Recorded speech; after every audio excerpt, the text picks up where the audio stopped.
저는 지금 디모데전서 말씀을 계속 전해드리고 있습니다. 오늘도 지난주에 이어서 디모데전서 5장 17절부터 25절까지 말씀을 드리려고 합니다. 1부 때 제가 설교를 하다 보니까요, 1절, 17절 설교하고 끝났어요. 그래서 아마 오늘도 그러지 않을까 싶습니다. 그래서 제가 일부 설교하면서 그런 생각했습니다. 나머지는 저녁 예배 때 해야 되겠다. 자, 오늘도 어떻게 말씀이 전해질지 모르겠지만 여러분들에게 오늘 이 말씀을 전하려고 합니다. 아까 여러분 짐산발라 목사님 말씀을 듣고 마음이 웅클해지신 분들도 많이 있으셨을 것입니다. 교회가 왜 존재합니까? 교회가 존재하는 목적은 영혼을 구원하는 데 있습니다. 우리가 어떻게 예수님을 믿습니까? 어떻게 복음을 듣습니까? 교회가 있으므로 우리가 복음을 듣고 말씀을 듣게 됩니다. 예수님께서 이 땅에 오셔서 3년 동안 사역을 하면서 가장 집중했던 것이 12제자를 세우는 것이었습니다. 12제자를 세우는 목적은 바로 교회를 세우는 데 있습니다.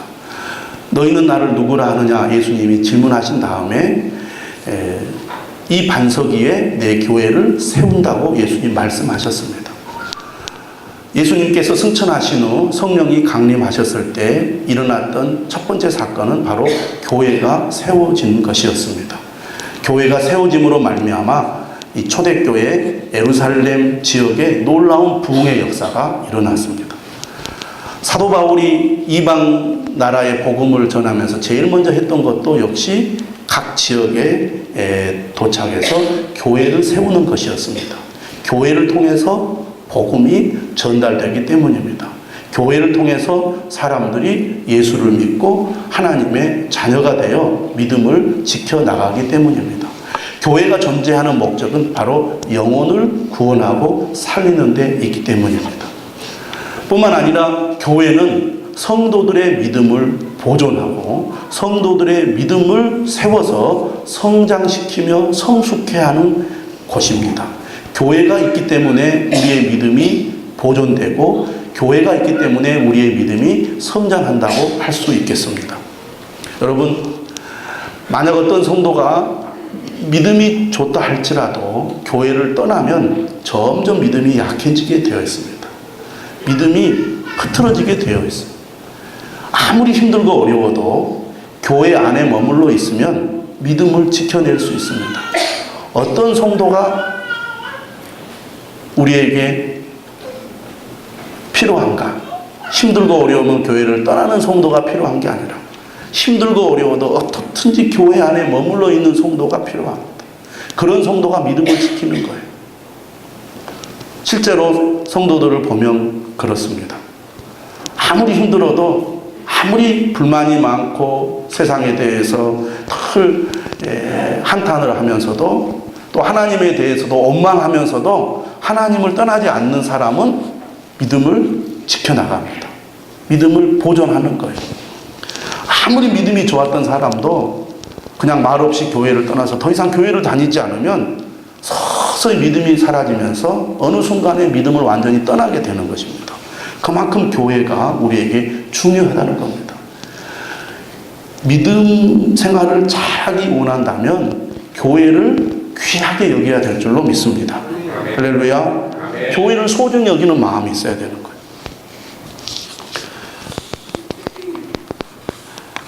디모데전서 5장 말씀은 우리에게 여러 가지 교훈들을 주고 있습니다만 그 중에 한 가지가 뭐냐면 교회는 바로 가정이라고 설명을 합니다. 교회는 가정이다.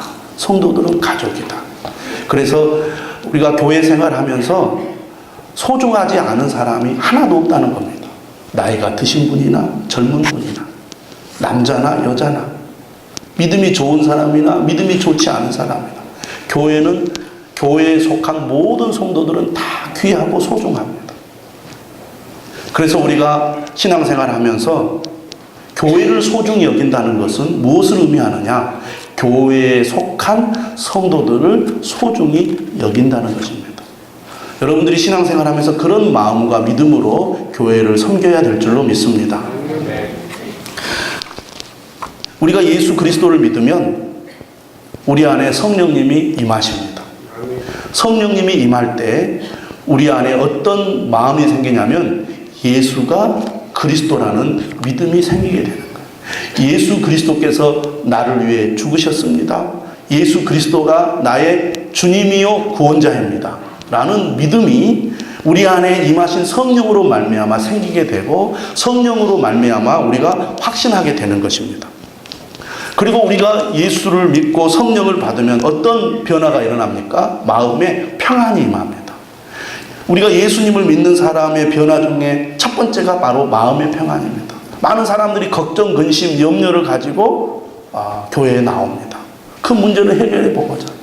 예수님을 믿고 은혜를 받으면 마음이 평안해지면서 지금 내 앞에 여러 가지 문제들이 있지만 하나님이 나와 함께 하시고 나를 도와주시고 나를 지켜주시기 때문에 괜찮아, 잘 될 거야.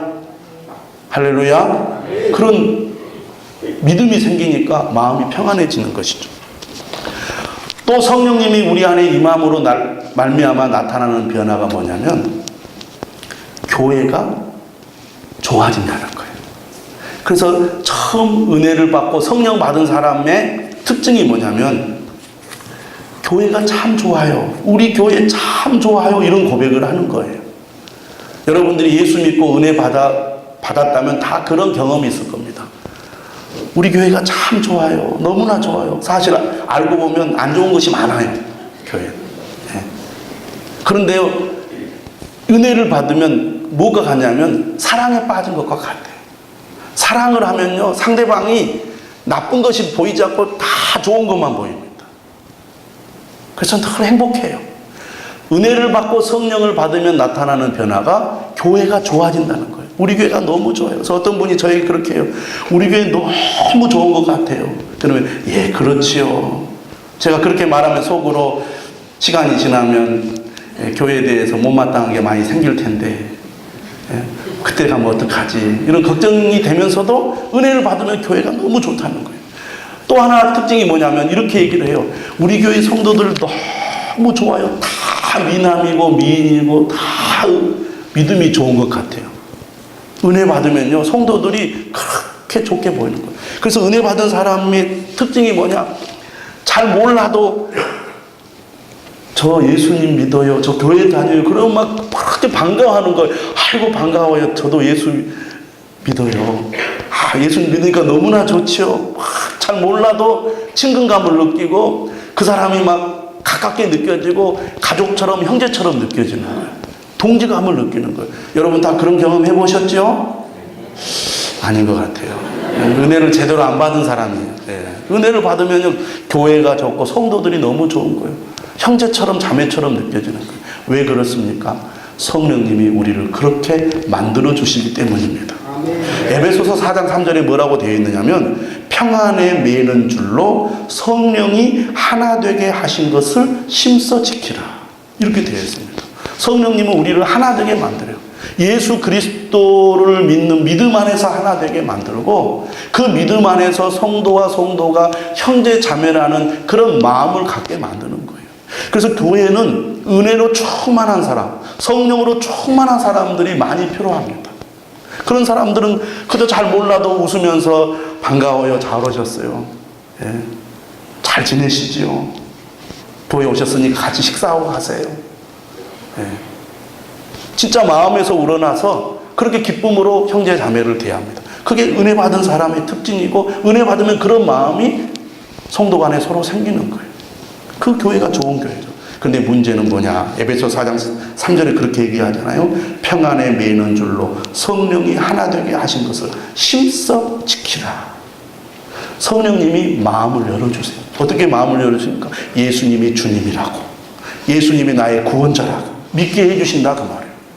그렇게 성령님이 우리의 마음을 열어주실 때 우리는 그 믿음을 굳게 지키고 간직을 해야 돼요. 그러기 위해서 우리가 어떻게 해야 됩니까? 예배를 열심히 드려야 됩니다. 말씀과 기도의 삶을 열심히 해야 되는 거예요.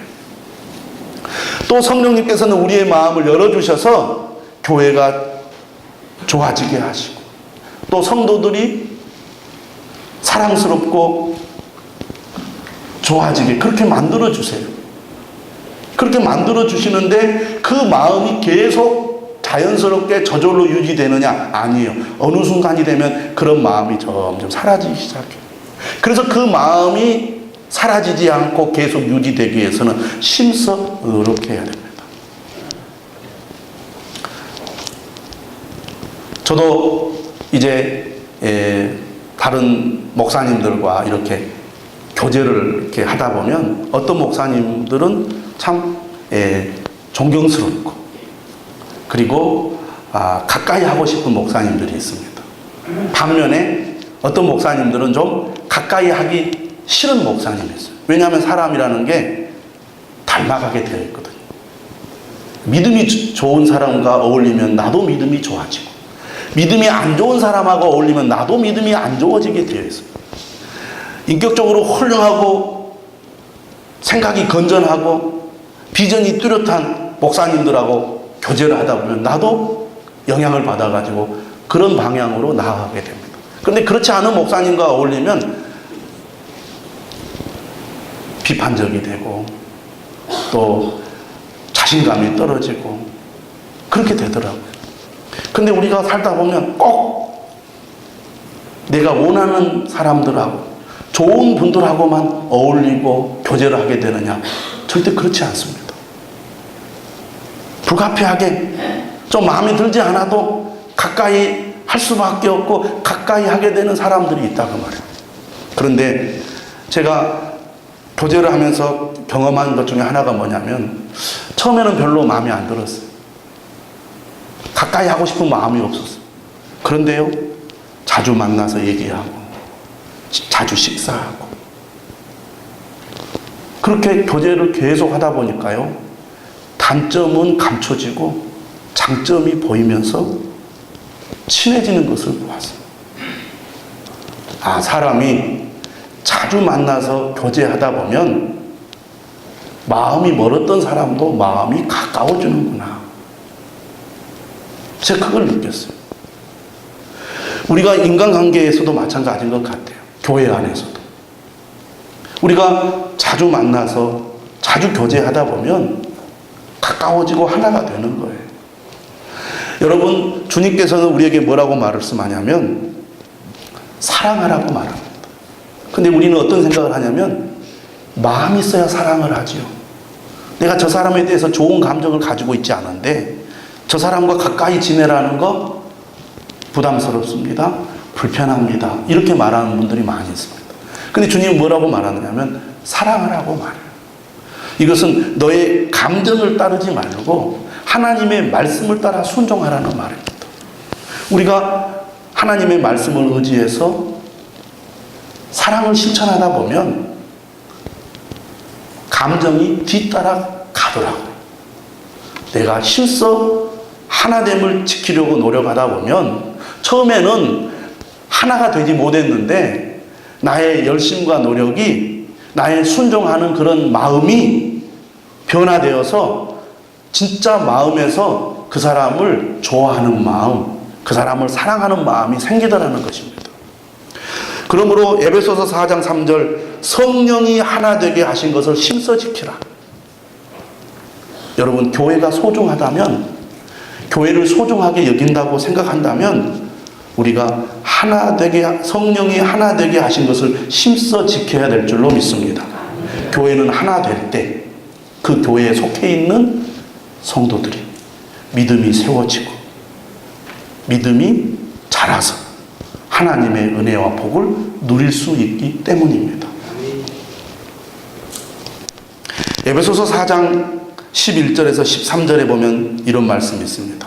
그가 어떤 사람은 사도로, 어떤 사람은 선지자로, 어떤 사람은 복음 전하는 자로, 어떤 사람은 목사와 교사로 삼으셨으니 이는 성도를 온전하게 하여 봉사의 일을 하게 하며 그리스도의 몸을 세우려 하심이라.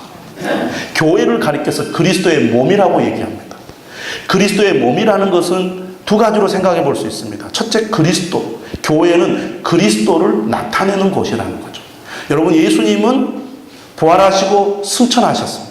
그래서 예수님의 몸이 이 세상을 떠나서 하나님 우편에 가 계시죠. 그런데 이 땅에 예수님이 몸을 하나 남겨주셨는데 그 몸이 무엇이냐면 교회라는 겁니다. 다시 말하면 예수 그리스도를 보여주고 나타내는 곳이 교회라는 것입니다. 교회는 예수 그리스도가 이 땅에서 하신 일을 이어받아서 수행하는 곳입니다. 그래서 교회를 가리켜서 그리스도의 몸이라고 하는 거예요. 몸이라는 것은 또 어떤 의미가 있습니까? 몸은 유기체입니다. 서로 연결되어 있습니다. 하나라는 것이죠. 교회는 그리스도를 드러내면서 서로 하나를 이루어야 한다는 것입니다. 그래서 교회는 그리스도의 몸이요, 성도는 이 몸을 구성하고 있는 지체라고 얘기하는 것입니다. 지체들이 하나의 몸을 이루어서 그리스도를 드러내려면 성도 각자가 지체로서 성장과 성숙의 과정을 거쳐야 한다는 겁니다. 이렇게 성도를 온전하게 하기 위해서 누가 존재하느냐? 지도자가 존재하는 것이죠. 교회가 소중합니다. 교회가 교회로서의 역할과 기능을 잘해야 교회가 하나님 나라의 일을 이룰 수 있습니다. 교회가 교회로서의 역할을 잘하기 위해서 누가 필요하냐? 지도자가 필요하다는 것입니다. 성도를 온전하게 하여 봉사의 일을 하게 하며 그리스도의 몸을 세우게 하기 위해서 하나님께서 교회에 지도자를 주셨다는 것이죠. 고린도전서 1장 10절에도 이런 말씀이 있습니다. 형제들아, 내가 우리 주 예수 그리스도의 이름으로 너희를 권하노니 모두가 같은 말을 하고 너희 가운데 분쟁이 없이 같은 마음과 같은 뜻으로 온전히 합하라. 같은 말, 같은 마음, 같은 뜻으로 교회가 하나 되기 위해서 교회에 필요한 존재가 지도자입니다. 그래서 교회는 지도자를 중심으로 하나님의 말씀을 받아 같은 마음, 같은 뜻, 같은 말을 가진 그런 교회가 되어야 한다는 것입니다. 그런 의미에서 오늘 우리가 읽은 디모데전서 5장 17절 말씀을 우리가 이해하고 살펴야 되겠습니다. 잘 다스리는 장로들은 배나 존경할 자로 알되 말씀과 가르침에 수고하는 이들에게는 더욱 그리할 것이니라. 여러분, 교회가 소중하다는 말씀 드렸습니다. 그래서 교회는 한 사람 한 사람, 나이가 드신 분이나 젊은 분이나 남자나 여자나 우리가 다 소중하게 여겨야 됩니다. 저분은 저래서 마음에 안 들고 이분은 이래서 마음에 안 들고 다 걸러내보세요. 교회에 남아있을 사람 한 사람도 없습니다. 우리는 다 부족한 존재예요. 그렇기 때문에 우리가 한 몸을 이루어서 서로를 보완해가는 것입니다. 완벽한 사람들이 모인 것이 교회가 아니에요. 다 부족한 사람들이 모여서 하나님이 주신 은혜로 자기 역할을 감당함으로 한 몸을 이루어가는 것입니다. 이 일을 잘하기 위해서 교회가 지도자가 필요한 거예요. 자, 여러분, 디모데전서 5장을 보면 3절부터 16절까지 과부에 관한 말씀이 있습니다. 왜 과부에 관한 말씀을 이렇게 길게 기록했을까? 당시 교회에 과부들이 많았다는 겁니다. 과부들이 많았다는 것은 그만큼 교회가 가난한 사람, 어려운 사람들을 품어주는 곳이었다는 것이죠. 그런데 특히 이 과부에 관한 말씀을 길게 기록하고 그리고 그들을 존대하라고 5장 3절에 참 과부인 과부를 존대하라고 하는 이유는 또 있었습니다. 이 과부들이 무슨 일을 했느냐? 교회를 위해서 전적으로 봉사하고 섬기는 일을 했다는 것입니다. 그들은 가족이 없었습니다. 그들은 마땅한 직업도 없었어요. 그들이 오직 의지할 분은 하나님밖에 없었고 그들이 정말 마음을 쏟을 수 있는 것은 교회밖에 없었어요. 그래서 교회를 위해서 성심성의껏 정말 기쁨으로 성도들을 섬기고 교회를 섬기는 일들을 이 과부들이 했어요. 이 과부들의 헌신과 충성이 있기 때문에 교회가 살아 움직여서 유지가 될 수 있었다는 거예요. 그러니 그런 참 과부들을 교회가 존대하는 것은 너무너무나 중요한 일이었다는 거예요. 그런 맥락에서 오늘 17절의 말씀도 전해지고 있는 것입니다. 교회를 위해서 봉사하고 헌신하는 참 과부들을 교회가 존대하듯이 잘 다스리는 장로들, 특히 말씀과 가르침에 수고하는 이들에게 배나 존경을 표하라고 얘기하고 있는 것입니다. 왜냐? 교회가 중요하니까. 교회 안에 있는 성도들이 중요하니까. 교회를 위해서 헌신하고 충성하는 사람들, 지도자들의 역할이 중요하다고 말씀드릴 수 있겠습니다.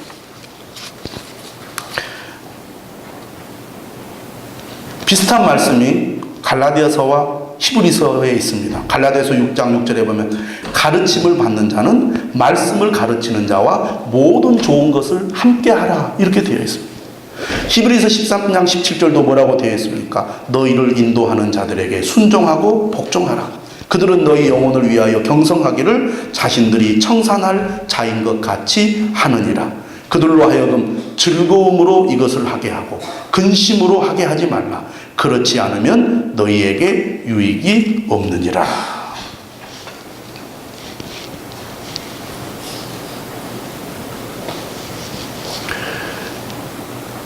장로들은 누구인가?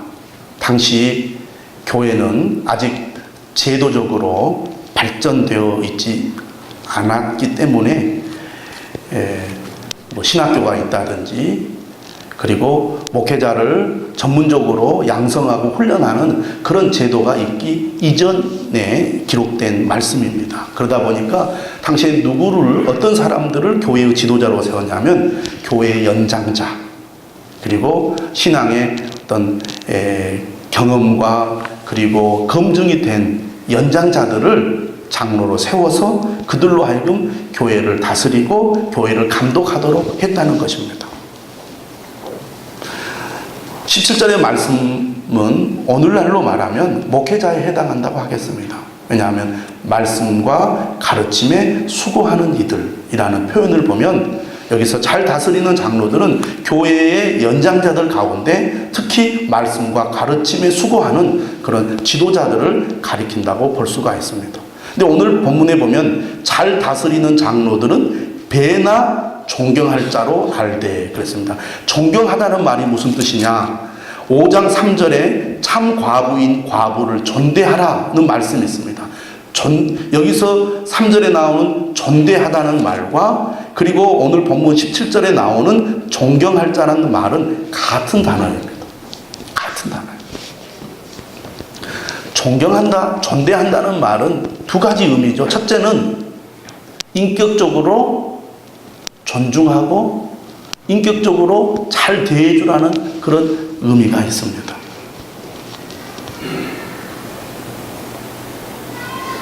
두 번째 의미는 그들에게 재정적 지원을 하라는 뜻이 담겨져 있습니다. 18절에 그런 말씀이 있죠. 성경에 일렀으되 곡식을 밟아 떠는 소의 입에 망을 씌우지 말라 하였고 또 일꾼이 그 삭슬 받는 것은 마땅하다 하였느니라. 곡식을 밟아 떠는 소의 입에 망을 씌우지 말라는 말은 신명기 25장 4절에 나오는 말씀입니다. 구약 성경의 말씀을 인용해서 교회를 위해서 전적으로 봉사하고 헌신하는 지도자, 사역자들을 교회가 재정적으로 지원하라고 그렇게 말씀하고 있습니다. 18절에 일꾼이 그 삭슬을 받는 것은 마땅하다는 표현은 예수님께서 하신 말씀입니다. 사도 바울은 구약의 말씀과 예수님의 말씀을 인용하여 말씀과 가르침에 수고하는 이들에게 재정적 지원을 하는 것이 당연하다고 그렇게 강조를 하고 있습니다. 오늘 이 17절 말씀 잘 다스리는 장로들은 배나 존경할 자로 알되라는 말씀을 한번 생각을 해볼 필요가 있습니다. 여러분, 복음은 그저 말씀 그 자체가 떨어져서 우리에게 전달되는 것이 아니라 인격적인 존재를 통해서 말씀이 전달된다는 것입니다. 다시 말하면 하나님의 말씀은 인격적인 관계가 형성이 되어서 전달되고 또 주어진다는 것을 우리가 이해할 필요가 있습니다. 그래서 교회가 중요하다는 것이죠. 여러분, 성도와 성도의 관계에 있어서도 성도와 성도의 인격적인 관계를 통해서 내가 영적인 도전을 받고 영적인 지지를 받고 영적인 위로를 받습니다. 아무리 좋은 하나님의 말씀이라 할지라도 성도와 성도가 인격적인 관계가 형성이 되지 않으면 영적인 선한 영향력을 주기가 어렵다는 얘기입니다. 여러분, 전혀 모르는 사람이 하나님이 당신과 함께 하십니다. 힘내십시오 라고 할 때 여러분이 위로를 받을 수 있겠습니까? 물론 그럴 수도 있겠죠. 그러나 일반적으로는 그렇지 않습니다. 좋은 관계가 형성이 되었을 때 우리가 그 사람으로부터 영적인 감화를 받고 영적인 위로를 받는 것이죠. 목회자와 관계도 마찬가지입니다. 여러분들이 목회자와 좋은 관계를 맺어야 되는 이유가 바로 여기에 있습니다. 만약 여러분들이 목회자에 대해서 부정적인 감정이나 좋지 않은 마음을 가지고 있으면 은혜 받기가 어렵습니다. 왜 내가 교회를 다니고 예배를 드리고 말씀을 듣는데도 은혜가 없을까? 물론 목회자가 설교를 잘 못해서 그럴 수도 있습니다.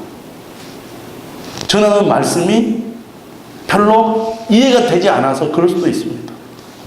그러나 그보다 더 큰 이유는 목회자와 인격적인 관계가 맺어져 있지 않기 때문에 은혜 받기가 더 어렵다는 겁니다. 왜 남자들이 은혜 받기가 어려울까요? 제가 이런 측면에서 이해를 해보면 남자들이 목회자를 존경하는 마음이 별로 없어요. 특히 담임 목사보다 나이가 더 많거나 나이가 비슷하거나 은혜 받기가 어렵습니다. 나하고 나이는 비슷한데 나보다 나이가 어린데 우리나라 사람들은 나이에 대한 그 민감함이 있잖아요. 그래서 영적인 지도자로 존경하기보다는 저 사람 나이가 몇 살이야? 이러면서 나보다 나이가 어리면 일단은 깔보려고 하는 마음이 있어요. 또 내가 예를 들어서 목회자보다 지식이 더 많고 학력이 더 높고 여러 가지 환경이나 조건이 더 좋으면 은혜 받기 어렵습니다. 나보다 훨씬 못하는데 나보다 실력도 없고 나보다 학벌도 낮고. 옛날에는요 목사님들이 최고의 학력을 가지고 있었어요. 다 교인들은 막 초졸, 중졸 막 다 이랬단 말이에요. 목사님들은 다 옛날에 막 대학 나왔잖아요, 기본적으로. 그러니까 목사님을 하늘같이 막 모시면서 목사님 말을 하면 하나님의 말씀으로 들었는데 지금은 목회자보다 교인들이 더 공부를 많이 해요. 교인들이 아는 것이 더 많아요. 말씀을 딱 듣다가 저거 틀리는데 판단을 해요. 그리고 말씀을 듣다가 바로 스마트폰을 열고 찾아봐. 말씀을 들으면서. 목사님 틀린 말 하지 않아요. 그러니 은혜 받기가 어렵죠. 인간적으로 존경하는 마음이 없으면 말씀을 듣고 은혜 받기가 어렵습니다.